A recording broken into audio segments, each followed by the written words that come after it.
Paul most powerful. That you would give them more wisdom than ever before, wisdom of Solomon. Local to global phenomena doctor KA Paul సొంతం. పాల్ మన తెలుగు రాష్ట్రాలలో పెద్దగా serious గా తీసుకోరు, కానీ ఏ అవకాశం వచ్చినా ప్రతి చోట పాల్ తనదైన స్టైల్లో స్పందిస్తుంటారు. ప్రపంచ శాంతి కోసం పోరాడుతుంటారు.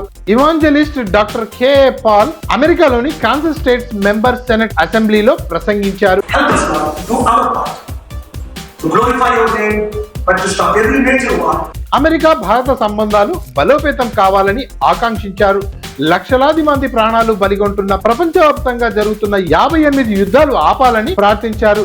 యుద్ధాల వల్ల ట్రిలియన్ల డాలర్ల వృధా అవుతుందని, శాంతి సౌభాగ్యాల కోసం యుఎస్ భారత్ కలిసి ప్రపంచాన్ని నాయకత్వం వహించాలని పేర్కొన్నారు. ఇందుకు సంబంధించిన వీడియోను పాల్ ఎక్స్ లో విడుదల చేశారు. We want to face the threats of other nations, but to bring the 200 countries together, because you said